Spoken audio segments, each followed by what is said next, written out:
진짜가 이긴다 라는 말씀으로 마태복음 13장 24절로 30절의 말씀을 선포하겠습니다. 따라합시다. 진짜가 이긴다. 가짜가 이기는 게 아니에요. 진짜가 이깁니다. 오늘 본문 말씀은 우리가 읽었다시피 예수님께서 직접 말씀하시는 씨를 뿌리는 내용입니다. 그리고 그 씨를 뿌렸을 때 알곡이 나오고 가라지가 나오고 하는 내용입니다. 여러분, 씨를 왜 뿌려야 될까요? 우리가 인간이 살아감에 있어서 씨를 뿌리지 않으면 우리 먹고 살 수가 없죠. 먹고 살려면 농부들이 씨앗을 뿌려야만이 우리가 가을에 쌀도 먹고 빵도 먹고 씨앗을 뿌려야 되는 거예요. 예수님께서 오늘 알곡과 가라지라는 이 이야기를 왜 비유로 지금 말씀하신 거예요? 그러면 사람이 먹고 살려면 땅에다가 씨앗을 뿌려야 되는 거예요. 그런데 씨앗을 뿌릴 때 기왕이면 옥토에 뿌려야 되는 거예요. 좋은 땅에 뿌려야지요. 가시밭길에 뿌린다든지 돌짝밭 위에 뿌린다든지 그러면 씨앗이 자랄 수가 없어요. 오늘 예수님 말씀이 그 말씀이에요. 여러분, 땅은 거짓말 안 합니다. 땅은 정직해요. 우리가 씨앗을 뿌린 대로 자라는 거예요. 심은 대로 거두는 것이 땅입니다. 우리가 무엇을 뿌렸나에 따라서 그 한 해의 추수가 결정되는 거예요. 여러분은 이 봄에 무엇을 뿌리겠습니까? 그래서 이 가을에 무엇을 추수하시려고 하십니까? 가을에 추수를 잘하는 사람은 한 해가 풍요롭습니다. 그런데 한 해의 농사를 망친 사람들은 한 해가 근심 걱정거리예요. 다음 해도 기약할 수가 없는 거예요. 여러분, 오늘 이 하나님의 말씀을 영적으로 풀이를 하자면은 육의 양식인 씨앗이란 것은 무엇을 의미할까요? 우리 심령 속에 심겨지는 하나님의 말씀을 의미하는 겁니다. 그리고 땅이란 건 뭘까요? 땅이란 것은 이 하나님의 말씀을 받을 수 있는 우리의 마음밭을 땅이라고 표현하고 있는 거예요. 우리의 심령을 얘기하는 거죠. 그래서 사람이 빵으로만 사는 존재가 아니라는 것을 성경이 말씀하는데, 영의 양식, 우리가 하루 세 끼를 먹어야 우리의 생명을 유지할 수 있듯이 하나님의 말씀인 진리의 말씀을 먹어야만이, 이 영의 양식을 먹어야만이 우리의 영이 산다는 얘기입니다. 그런데 하나님 말씀이 아무리 좋은들 그것을 제대로 받아들이지 못하는 사람에게는 하나님의 말씀은 그냥 쓰레기에 불과해요. 나하고는 아무런 관계가 없는 거예요. 여러분, 성경에서 뭐라고 얘기하냐니까, 그것은 마치 값진 진주를 돼지에게 주는 것과 똑같다고 성경은 말씀하고 있습니다. 오늘 비유의 말씀에서 알곡은 진짜예요. 그러면 가라지는 뭘까요? 가짜예요. 진짜는 좋고 선하고 좋은 열매를 주렁주렁 맺게 하는 것이 진짜입니다. 그런데 가짜라는 것은 악해요. 열매가 없어요. 겉만 화려한 쭉정이만 자라게 하는 것이에요. 그런데 오늘 말씀이 하나님께서 마지막 추수 때에 알곡과 가라지를 양쪽으로 나눈다고 말씀하셨어요. 그리고 알곡은 모아서 창고에 들이고 가라지는 별도로 모아서 불타는 아궁이에 넣어서 집어넣어버린다, 불태워버린다는 얘기입니다. 여러분, 가라지의 삶을 살고 싶으십니까? 그런 사람은 없을 것입니다. 불타는 아궁이에 들어가고 싶은 사람은 없을 거예요. 우리는 아름들이 좋은 곡식이 되어서 누군가에게 먹이가 되어서 그 사람을 살리는 유익한 생명의 공급원이 되기를 바라는 겁니다. 그래서 예수님께서는 나는 생명의 떡으로 왔다고 말씀하신 거예요. 오늘 우리는 이 말씀을 통해서 내가 지금 가라지의 삶을 살고 있는지 알곡의 삶을 살고 있는지를 한번 돌아봐야 됩니다. 만약에 이것을 스스로 돌아보지 않는 사람이라면 가라지, 즉 불 속에 들어갈 가라지의 삶을 살고 있는 그런 운명에 처해진 사람입니다. 제가 옛날에 본 영화 중에 1995년도 나온 영화가 있어요. 유명한 니콜라스 케이지라는 남자 배우가 있잖아요. 라스베가스를 떠나며 라는 영화였죠. 니콜라스 케이지가 실직을 당해가지고 너무 술을 많이 마셔가지고 알코올 중독자가 돼가지고 하루하루 그렇게 살다가 죽어가는 그런 작가로 나옵니다. 근데 이 사람이 라스베가스를 갔다가 들어가가지고 환락의 도시인 라스베가스 들어가는 거예요. 거기 들어갔더니 그 라스베가스에 어떤 콜걸이 있었어요. 창녀가 있었다고요.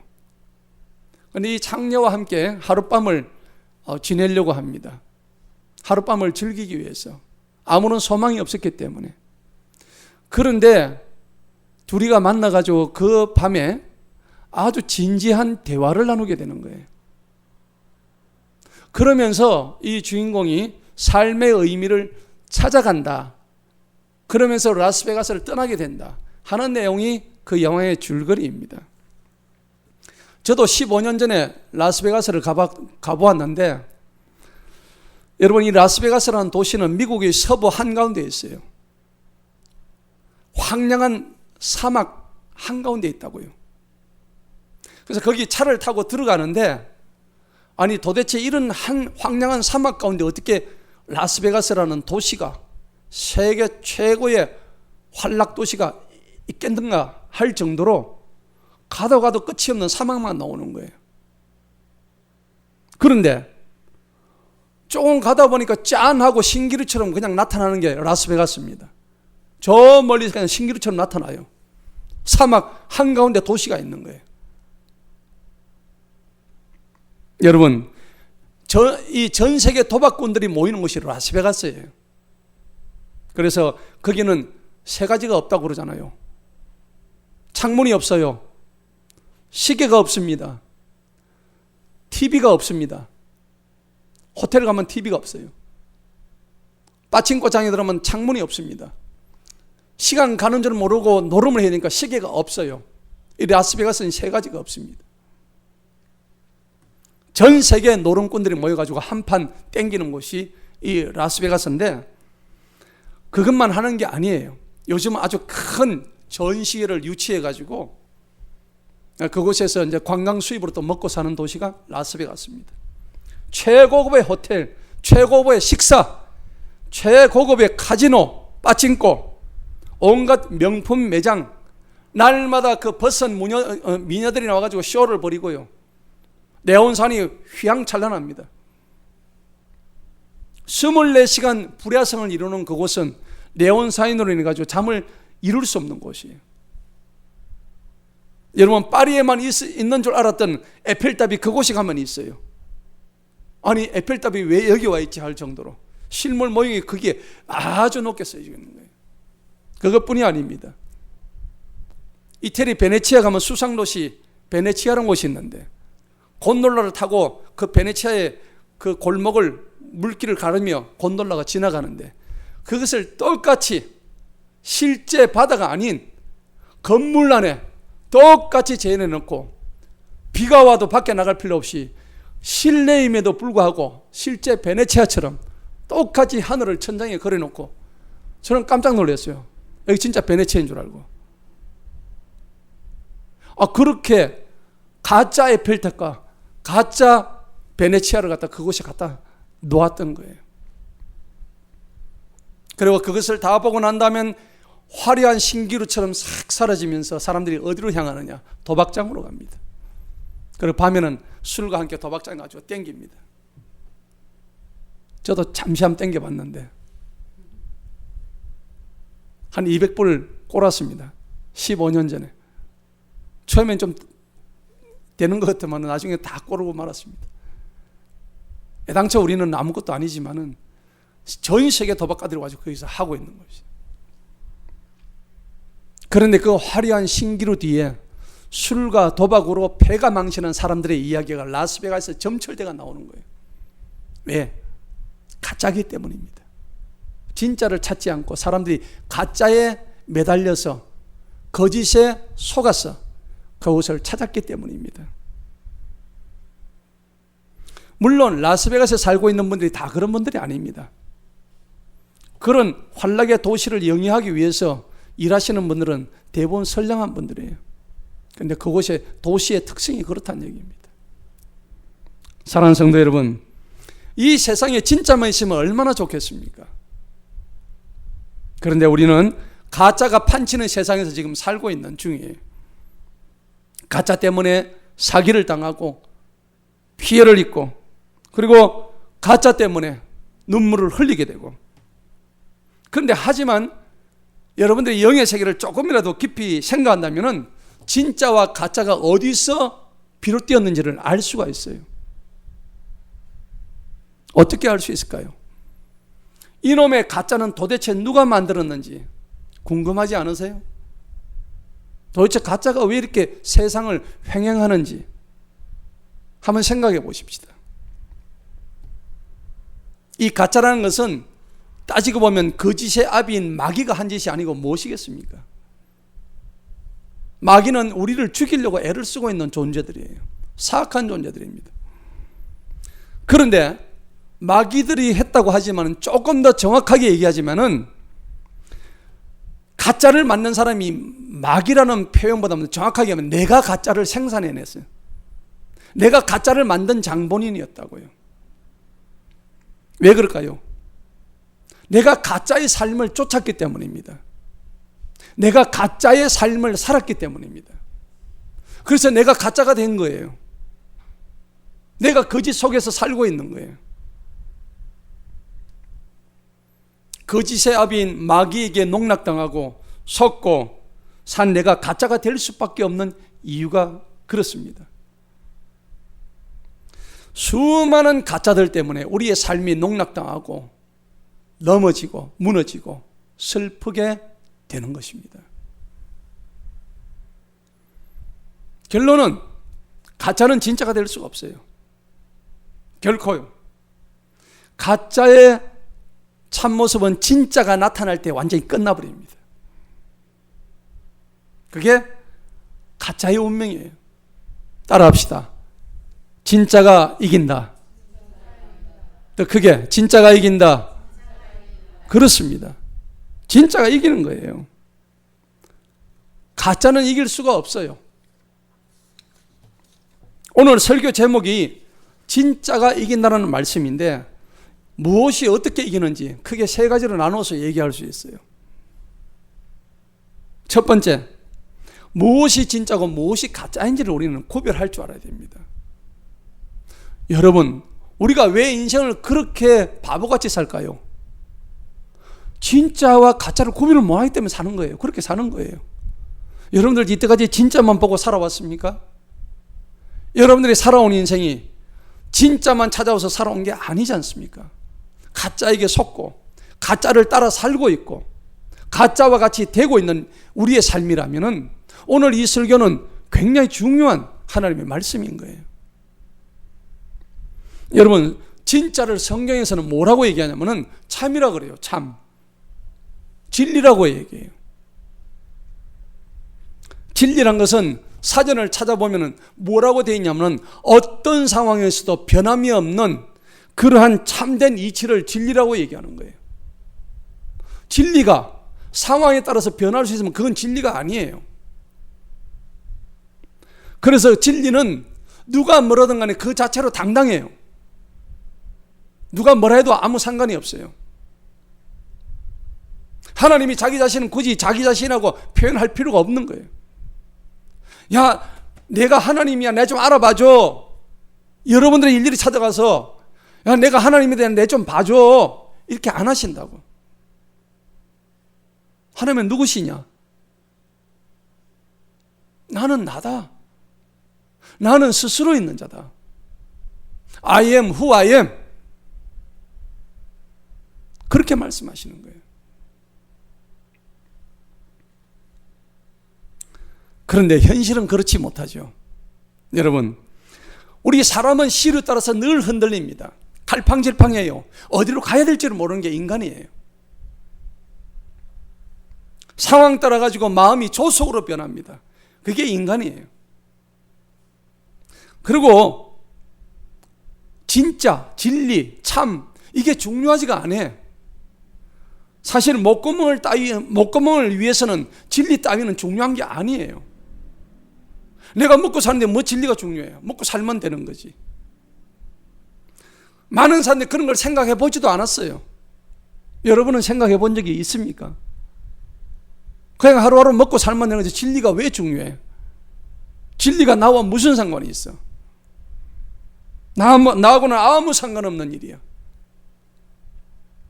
여러분, 아프리카 야생의 하이에나가 왜 개걸스럽느냐? 하이에나는 죽은 동물, 썩은 동물, 살아있는 동물 다 먹어요. 우리가 레위기에서 보면은 죽은 짐승 먹지 마라 했잖아요. 근데 하이에나는 온갖 잡식성이에요. 개걸스러워요. 정하지 못한 동물이에요. 생긴 것도 아주 흉측하게 생겼잖아요. 물론 그것조차도 하나님이 만드셨지만요. 여러분, 이와 같이 나는 이미 내 본래의 내가 아니에요.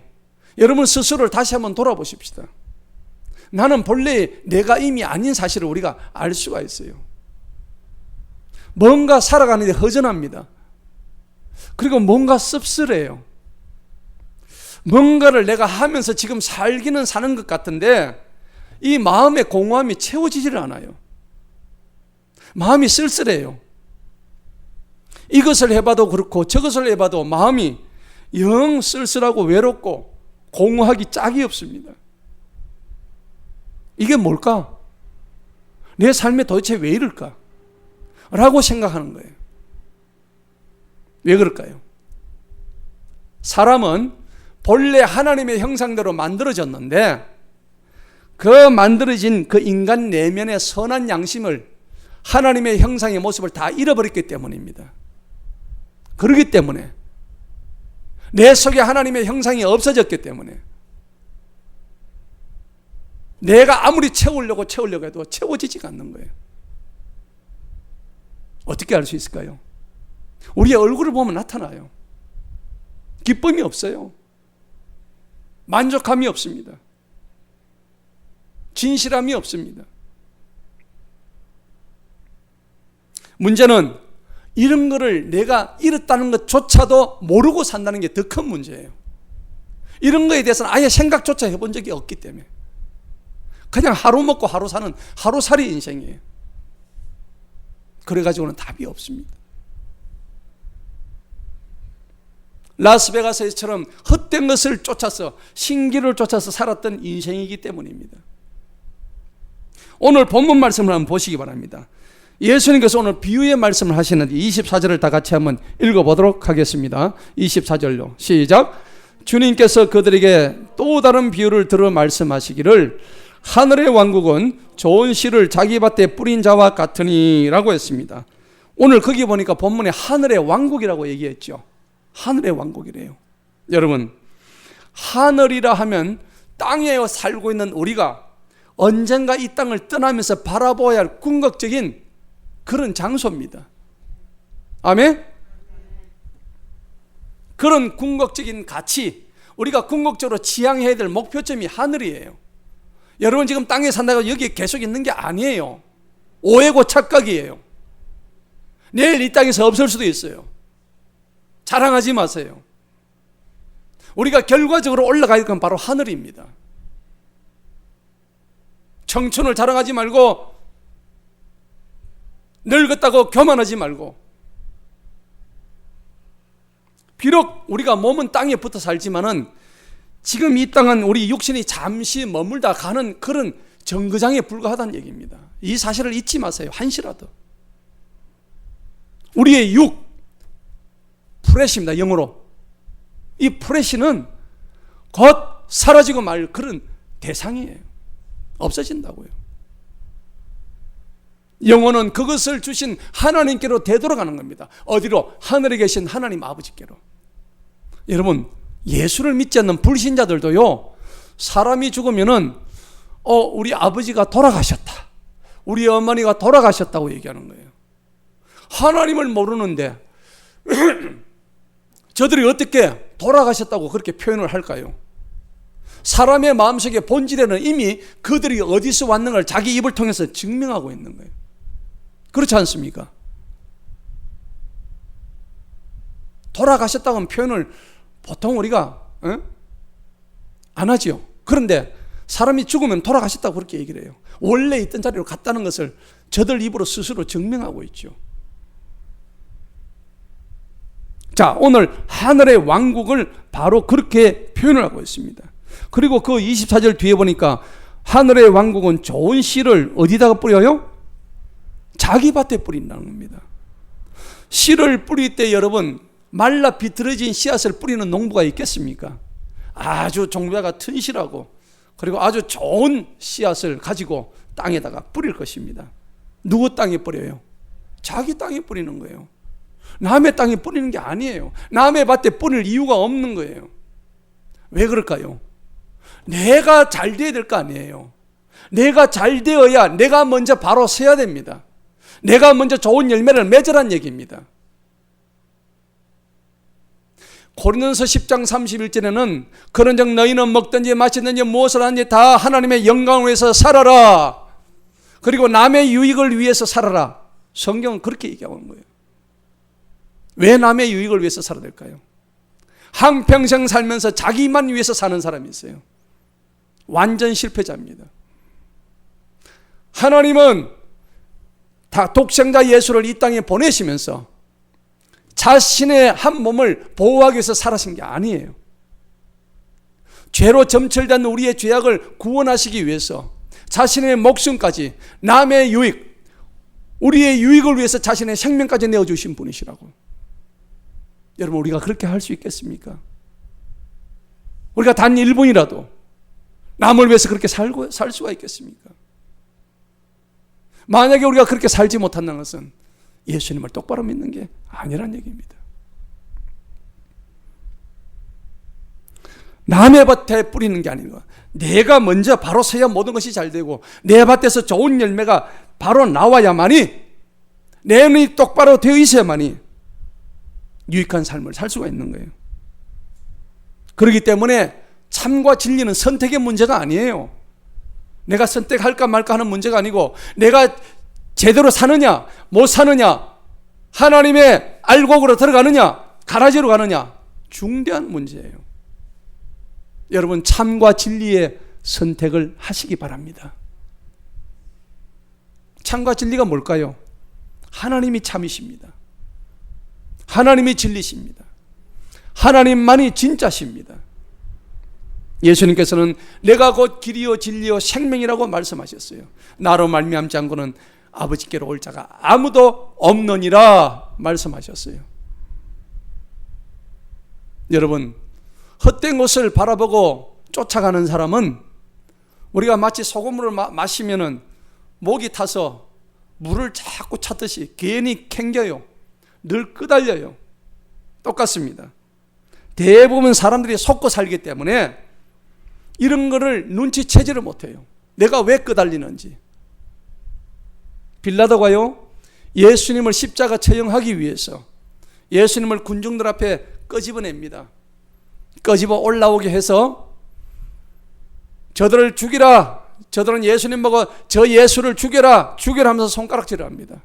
빌라도가 가만히 보니까 죄를 찾아야 죽일 수 있거든요. 로마법에. 로마법은 그냥 죽일 수가 없어요. 반드시 죄를 찾아서 죽여야 되는데 아무리 찾아도 죄가 안 보여. 그래서 그 피투시가 된 예수를 끌어와가지고 묻습니다.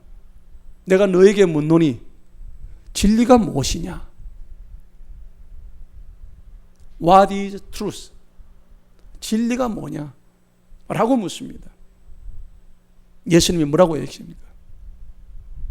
내가 곧 길이요 진리요 생명이다 말씀하셨겠죠. 그런데 그 장면에서는 묵묵히 계셨습니다.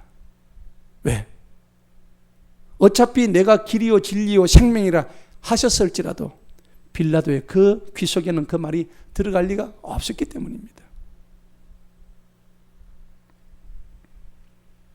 아무리 찾아봐도 예수님이 죄가 없다는 사실밖에 찾을 수가 없는 거예요. 진리는 관심도 없습니다. 그래서 죄가 없는 예수님을 저들의 요구대로 십자가 사형장으로 보낸 것이 빌라도였습니다. 그의 삶의 종지부는 비참한 지옥으로 떨어졌을 것입니다. 여러분, 진리의 영이 들어오지 않으면요, 미혹의 영이 덮여가지고 눈을 제대로 볼 수가 없어요. 절대 못 봅니다. 왜 그럴까요? 우리 마음이 삐뚤어져 있기 때문이다. 여러분, 삐뚤어진 마음 스스로가 잘 아시잖아요. 왜 삐뚤어져 있을까요? 미혹의 영이 덮여 있기 때문입니다. 누가 제일 잘 알까요? 자기 자신이 가장 잘 알아요. 내 마음이 지금 삐뚤어졌는지 바로 되어 있는지는 자기가 가장 먼저 알아요. 얼굴에 써져 있어요. 늘 불안하고 불만족스럽습니다. 기쁨이란 없습니다. 풀기는 풀어있는데 뭔가 비틀려 있고 꼬여 있어요. 답답합니다. 그리고 내가 지금 가는 이 길이 맞는지에 대한 확신도 전혀 없습니다. 안타까운 일이에요. 그저 눈 뜨니까 하루를 살아가는 것밖에 없습니다. 수많은 사람들의 삶이 그렇습니다. 좋은 것을 보면 내가 가지고 싶고 해보다 싶으니까 이것이 우리의 욕망이에요. 욕망 따라가는 거예요. 그런데 인간의 욕망이란 것은 절제가 되지 않으면 던지면 되돌아오는 부메랑과 같은 흉기가 되는 거예요. 자기 자신이 던졌는데 그게 다시 돌아와서 자기 자신을 해치는 거예요. 여러분, 우리가 진짜처럼 생긴 다이아몬드 반지가 있는데 그것을 끼고 있다고 남한테 자랑을 하지만은요, 그 사람의 내면까지 자랑하는 그 외향보다 내면까지 흡족하게 할 수는 없어요. 가짜이기 때문에. 그것으로 만족한다면은 거짓의 세계에 빠져 사는 그러한 불쌍한 사람이에요. 여러분들이 지금 쫓고 있는 그 꿈이, 여러분들이 가지고 있는 그 비전이 여러분에게 진정한 기쁨과 소망을 줄 수 있는지를 다시 한번 곰곰이 생각해 보시기 바랍니다. 만약 그것이 나에게 기쁨과 참 소망을 줄 수 없다면은 여러분은 지금 가짜의 삶을 살고 있는 거예요. 하나님과 더불어 진짜의 삶을 사시기를 축원합니다. 참 소망은 오직 예수 그리스도십니다.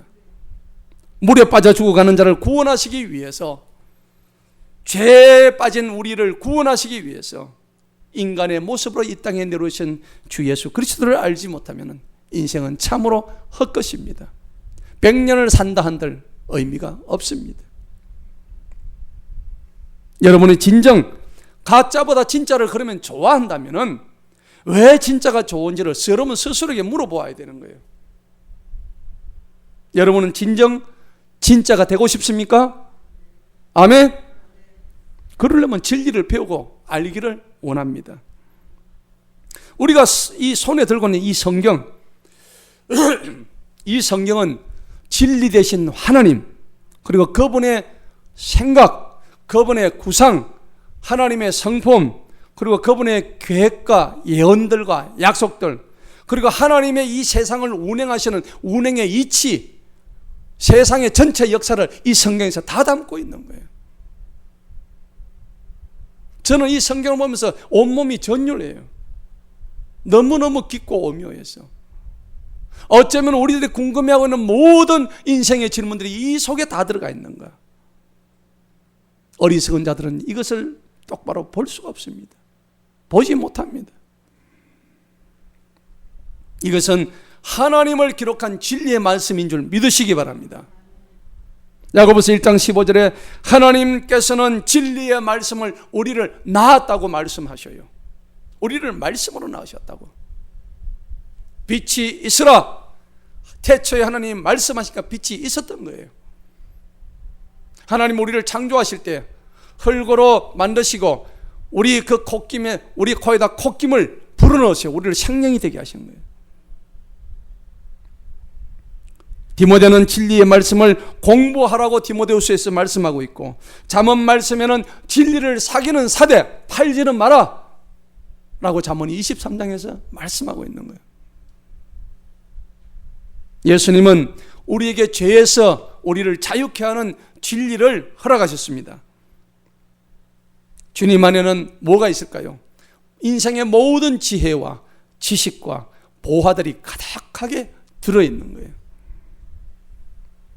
진리이신 예수 그리스도께서 우리 죄들을 위해 죽고 친히 우리의 죄 덩어리를 짊어지셨기 때문에 우리의 모든 죄는 그분에게 전가가 된 거예요. 우리의 죄는 이제 그분을 믿기만 하면은, 그분을 제대로 알고 그분을 믿기만 하면은 우리의 죄는 그분에게 전가가 되는 거예요. 그래서 예수님께서는 우리에게 해당되는 모든 죄의 능력을 한꺼번에 십자가로 해서 끊어버리신 것입니다. 세상 만물이 주님의 능력으로 되지 않은 것은 아무것도 없습니다. 그분은 모든 것을 충만히 채우시는 궁극적인 본질이시고 진리가 되시는 것입니다. 두 번째로, 왜 가짜가 생겨났을까요? 여러분, 가짜의 본질이 뭔지를 알아야 되는 거예요. 우리는 지금 가짜 세상을 살고 있잖아요. 여러분, 트루만 쇼라는 영화가 있었어요. 오늘 제가 영화 얘기를 또 하는데, 짐 캐리라고 하는 유명한 미국의 코미디언 배우가 있는데, 이 짐 캐리가 주연했던 트루만 쇼라는 이 영화는 나중에 이 영화를 통해서 나무 주연상을 받게 되죠. 제가 그걸 보니까 한마디로 몰래 카메라는 얘기입니다. 그 트루만 쇼라는 아주 유명한 영화인데, 짐 캐리가 이 극 중에서 태어나자마자 어떤 TV 세트장 같은 데 태어나가지고 이 아이의 일거수일투족이 360을 하루 24시간 몰래 카메라에서 찍히고 있는 거예요. 평생을 그렇게 하는 거예요. 그래서 그 사람의 일거수일투족이 그 드라마 풀세트장에서 그 짐 캐리가 태어났던, 그 주인공이 태어났던 그곳이 별도의 큰 가상 그 세계입니다. 그리고 섬에서 이렇게 생활을 하게 되는데, 거기에 등장하는 모든 사람들이 진짜가 아니고 전부 가짜들이에요. 옆집에 마트 가게 아저씨도 감독이 세우는 가짜라고요. 진짜 배기가 아니고. 그래가지고 이 짐 캐리는 자신이 하고 있는 것이 진짜인지 가짜인지를 모르는 거예요. 그래서 어떤 일이 발생하는데 감독이 메시지를 줍니다. 야, 이럴 땐 이렇게 해, 저렇게 해. 이미 다 사전에 조율되고 각본대로 움직이는 거예요. 그러니까 한 인간이 어떻게 저렇게 가짜로 살 수 있는가에 대한 조명을 한 영화가 트루만 쇼예요. 여러분 생각해 보십시다. 오늘 나의 삶이, 우리 옛날에 텔레비전 몰래 카메라 많이 나왔잖아요. 내 인생이 몰래 카메라에 의해서 24시간 뭔가 나도 모르는 채로 찍히고 있다면 그 삶이 얼마나 허무하겠습니까? 인간의 삶은요, 생존 경쟁입니다. 치열합니다. 우리는 생존을 위해서 벌여야 하는 싸움, 즉 영적 전쟁의 한가운데 놓여져 있어요. 왜 영적 전쟁이라고 할까요? 사람은 영혼을 가진 존재이기 때문에 그렇습니다. 하나님도 마귀도 선과 악도 눈에 보이지를 않아요. 하나님의 눈에 보이는 순간은 이미 하나님이 아니에요. 모든 것이 우리의 이 생각, 그리고 우리 가슴 속에 이 마음으로 다 들어오기 때문이에요. 가장 취약한 것이 이 눈으로 보는 것입니다. 눈은 오감 중에 가장 뛰어나고 발달되어 있는 것이거든요. 우리가 눈으로 범죄하기 쉬워요. 다윗이 마치 목욕하며 벗었던 바세바의 몸을 보고 마음을 뺏겼듯이 우리 눈으로 보고 다 범죄하는 거예요. 그런데 사람들은 그것을 인식하기 어렵습니다. 왜냐하면 사탄이 교묘하게 우리의 삶에 침투해가지고 우리들의 마음을 흐려놓기 때문이죠. 마치 깨구리가 냄비 속에서 서서히 가스불을 올리게 되면은 뜨거운 줄 몰라요. 처음에는 따뜻하다가 점점 열이 뜨거워지면 거기서 삶아져가지고 죽는 거예요. 그런데 차라리 뜨거워! 만약에 너무 뜨거워 죽겠네! 라고 얘기한다면 그 개구리는 놀라서 달아났을 거예요. 그런데 우리가 어떻습니까? 뜨거가 안 되는 거야. 그냥 한순간 마귀에게 점령당해가지고 나도 모르는 사이에 서서히 내 영이 죽어가고 있는 거예요. 안타까운 현실이에요. 마귀의 목적은 사람을 멸망시키고 영원히 불타는 지옥으로 떨어뜨리는 것이 그들의 임무입니다. 여러분 정신 차리시기 바랍니다. 어떻게 해요? 정신 차리기 위해서 내가 누구인지 알아야 되는 거예요. 내 자신이 스스로에게 물어야 되는 거예요. 인생은 끝없는 질문의 연속입니다. 왜? Why? 이거 안 하면 안 돼요. 내가 지금 이렇게 사는 게 맞는 것인가? 나는 지금 잘 살고 있는가? 끊임없이 스스로에게 질문해야 돼요. 진리와 의미를 찾으려고 그러면 질문은 삶의 기본입니다. 여러분 스스로 날마다 질문하시기 바랍니다. 영의 질문을 하시기 바랍니다. 여러분 만약 질문 없이 사는 사람이면 그거는 기계와 같은 삶이에요. 로봇과 같이 사는 삶이란 말이에요. 늘 성장하고 성숙한 사람의 기본 자세는 질문하는 모습에서 나오는 것입니다. 그렇기 때문에 여러분은 어떤 질문을 던지느냐에 따라서 자기 운명이 바꾸어지는 거예요. 갈라지는 거예요. 하나님도요 우리에게 끊임없이 질문하시는 분이세요. 창세기 보면은 하나님 우리한테 첫 질문을 하시는 장면이 뭐냐?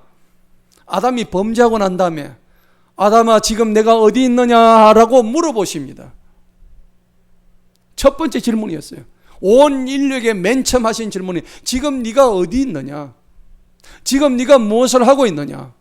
오늘 이 질문이 나에게 하는 질문이 되기를 축원합니다.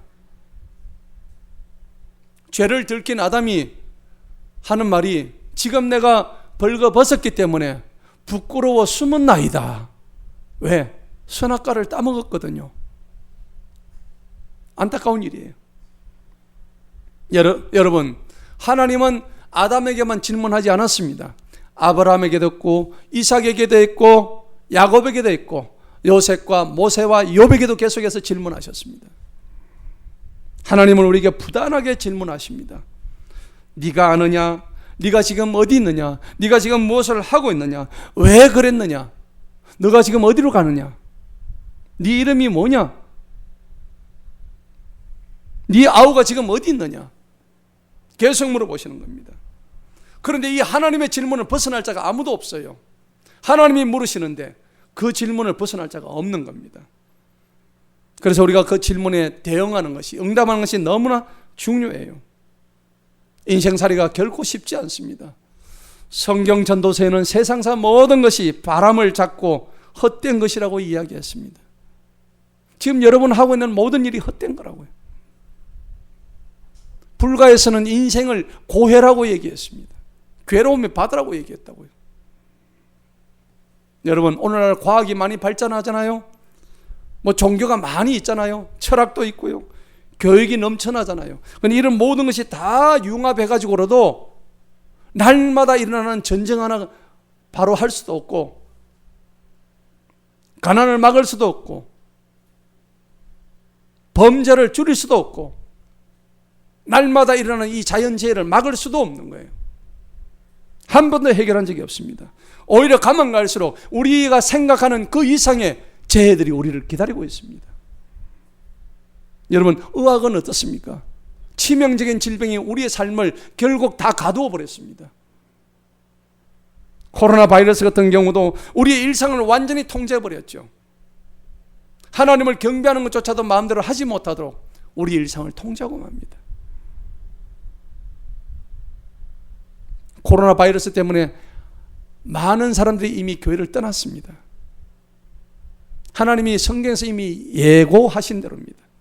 마지막 때에는 내가 너희에게서 믿음을 찾아볼 수 있겠느냐? 천국은 아무나 가는 곳이 아닙니다. 사람의 영혼을 올가면은 이 독버섯과 같은 이 각종 바이러스들, 이것조차도 하나님께서 우리에게 허락하신 거예요. 우연히 온 게 아닙니다. 왜? 하나님께서 알곡과 가라지를 가르시기 위해서. 여러분을 기억하십시오. 이 바이러스 때문에 지난번에 제가 어떤 목사님한테 얘기를 했는데 자기 교회 50%가 안 논대요. 떠나버렸죠. 큰 교회는 거의 70%가 하나님을 떠나버린 거예요. 가면 갈수록 그런 거예요. 결코 놀라울 일이 아닙니다. 이미 성경에 다 기록되어 있는 사실입니다. 여러분, 오늘날 경제의 문제는 또 어떻습니까? 가난의 문제를 위해서 많은 자들이 노력하고 있지만 오히려 중산층은 없어지고 빈익빈 부익부는 아주 심화되고 있습니다. 안타까운 일들이에요. 대통령 선거 때마다 모두 잘해보겠다고 잘 살게 될 것 같은 기대를 하지만은 정권마다 실망은 반복되고 있습니다. 마치 암흑시대, 중세 봉건주의 시대가 다시 돌아온 것 같아요. 안타까운 일입니다. 곳곳에서 죽겠다고 하는 곡소리가 날마다 들려와요. 왜 인생이 이렇게 힘들고 피곤하고 고통스러울까요?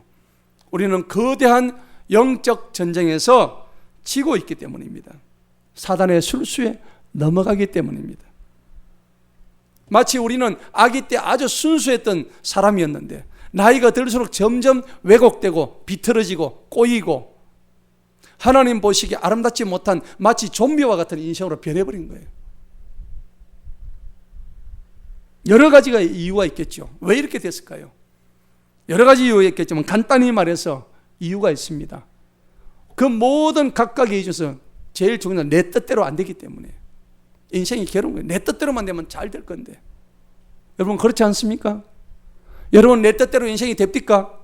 안 돼요. 내 뜻대로 안 되는 게 인생이에요.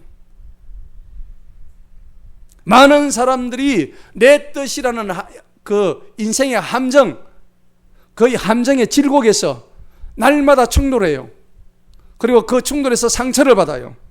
그리고 갈등하고 분열해요. 가정에서, 사회에서, 부모와 자식 간에, 상사와 부하 간에, 위정자와 백성들 간에 서로 충돌하고 날마다 그예요. 정작 인생을 힘들게 하는 가장 중요한 포인트가 바로 내 뜻이라는 겁니다. 사람이 다 다르게 되면 내 뜻이 서로 충돌하게 되면 남는 게 없는 거예요. 그런데 그 내 뜻이라는 것 때문에 사람들이 다 속아서 넘어가는 거예요. 내 뜻이라는 것은 내 입장에서 바라보는 관점이라는 얘기입니다. 그렇기 때문에 상대방 입장에서 바라볼 때는 언제나 충돌과 상처만을 남겨요. 우리가 신앙생활을 하는 이유가 뭘까요? 진짜 백의 이유는 내 뜻을 하나님의 뜻으로 바꾸는 일입니다. 따라합시다. 신앙생활은 내 뜻에서 하나님 뜻으로 바꾸는 일이다. 그게 내 신앙생활의 목적이고 이유가 되는 거예요. 여러분 오늘 자기 뜻 가지고 다 왔잖아요. 내 생각 가득 채우고 왔잖아요. 신앙생활 아닙니다.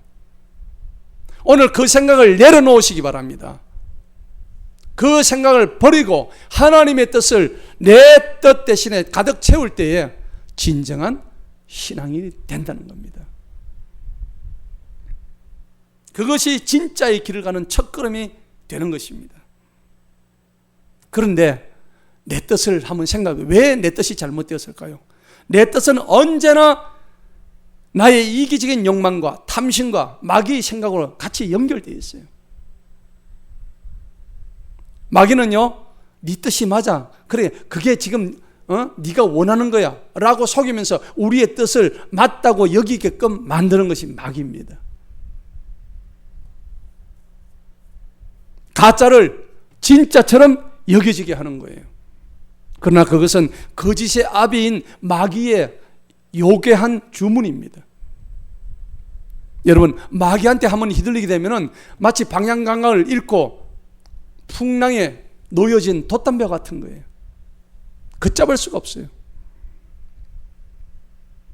여러분 내 삶은 지금 구질구질한데 카톡이나 뭐 다른 SNS 상에 보면은 친구의 모습은 아주 화려합니다.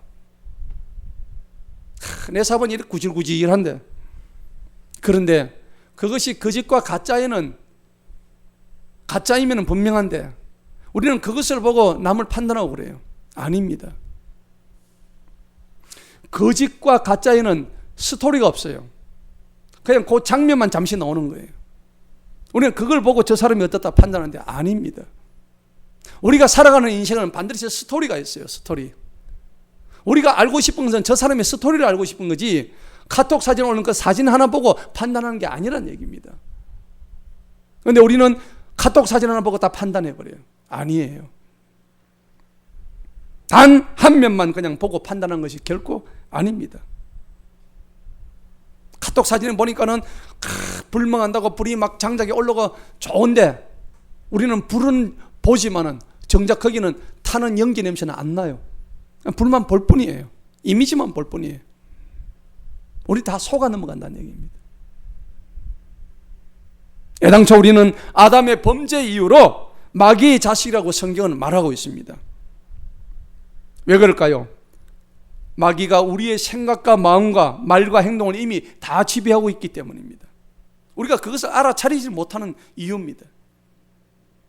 진짜를 보는 눈이 가려져 있다고 성경은 말씀하시는데, 오늘 읽었던 우리 마태복음 13장에 보니까 14절 보면 이렇게 말씀하십니다.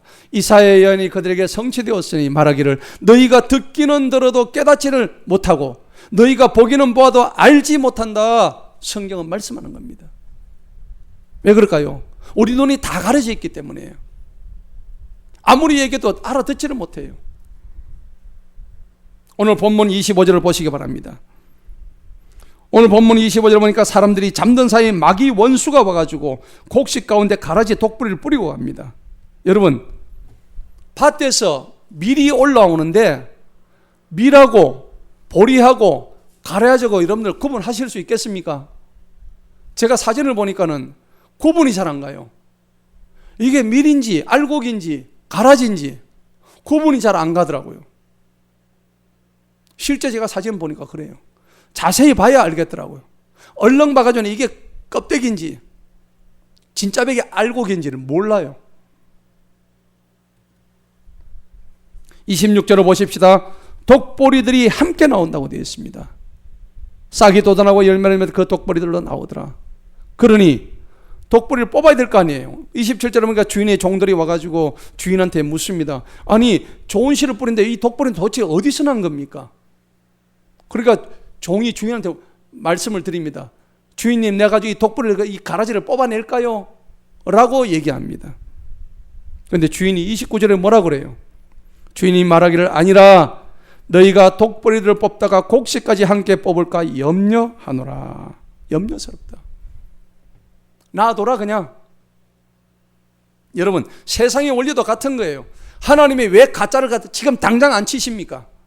왜 거짓꾼들을, 거짓말을 하는 사람들 왜 지금 당장 안 치십니까? 우리는 악한 사람들을 보고, 악인을 보고 하나님이 살아계시면 저거 빨리 잡아가야지. 그런 거 보니까 하나님이 안 계셔. 천만의 말씀입니다. 성경은 시편 37편에 악인의 악행을 보고 불평하지 마라 그랬습니다. 저들이 마지막 성소의 종말에 가서 그들의 종말을 보게 될 것이라고 성경은 말씀하고 있습니다. 하나님은 악인에게도 똑같이 해를 비춰주시고 악인에게도 비를 주시고 악인에게도 결실을 주십니다. 하지만 최종적인 종말 때에 저들은 지옥으로 떨어지는 것입니다. 이 땅에서 거지였지만은 올라가니까는 천국에 있었던 나사로. 그런데 나사로에게 자기의 상에서 떨어진 부스러기를 주워 먹게 한 그 부자는 지옥에서 불타는 고통 때문에 혓바닥이 너무 뜨거워서 나사로야 나사로야 물 한 방울만 내 혀에 좀 찍어다오. 너무 뜨거워. 그런데 나는 너에게 갈 수도 없고 너도 나에게 올 수 없으니 어떡하란 말이냐. 그러니 제발 네가 돌아가거든 우리 가족들 중에 한 사람도 이곳에 지옥에 못 오게 분명히 말해줘라 라고 얘기하는 거예요. 껍데기는 가라고 외쳤던 신동엽 시인이 있었습니다. 저는 이 시를 보고 진정한 알곡 그리고 껍데기는 뭘까? 가짜는 반드시 우리의 진리의 곁을 떠나가게 되어 있습니다. 성도는 영적 분별과 영적 긴장감을 갖고 살아야 됩니다. 여러분, 성경을 읽다가 하루만 쉬면은 마치 딴 세상에 있다 온 사람처럼 느껴져야 성도가 됩니다. 한 달을 성경을 안 읽었는데 내용이 아무렇지 않습니다. 끄떡없습니다. 1년을 성경 한 줄도 안 읽었는데 내가 지금 아무 이상이 없습니다. 이상이 없는 게 아닙니다.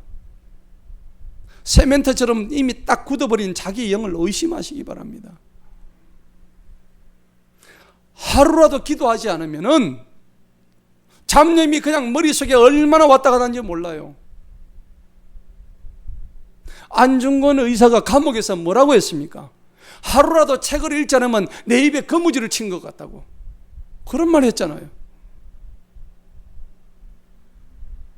잠시라도 하나님을 찬양을 하지 않는다면은 세상의 온갖 소리들과 세상의 음악들이 내 속으로 다 들어오는 거예요. 여러분, 몸부림치시기 바랍니다. 내가 가는 이 길이 진짜인지 알고 싶어서 하나님 앞에서 절규하시기 바랍니다. 혹여라도 내가 가짜의 삶을 살고 있지 않는지는 의심하고 질문하시기 바랍니다. 마지막 세 번째입니다. 진짜 제대로 살기 위해서 우리는 무엇을 해야 되는지를 알아봅시다. 무엇을 해야 될까요? 오늘 본문 마지막 절에 최종 추수제에 30절 읽어보시겠습니다. 30절 다 같이 읽어봅니다. 시작. 둘 다 추수 때까지 함께 자라게 두어라. 추수할 때 내가 추수꾼들에게 말하여 너희는 먼저 독보리들을 뽑아서 단으로 묶어 불사르고 곡식은 모아서 내 창고에 들이라 하리라 하시니라. 아멘. 오늘 본문 마지막 절에 최종 추수 때 알곡과 가라지의 운명이 완전히 달라진다는 사실을 우리는 기억해야 됩니다. 우리는 진짜로 진리를 위해서 살아야 되는 존재입니다. 그것만이 진리의 말씀으로 우리를 창조하신 창조주 하나님에 대한 보답입니다. 그게 예입니다.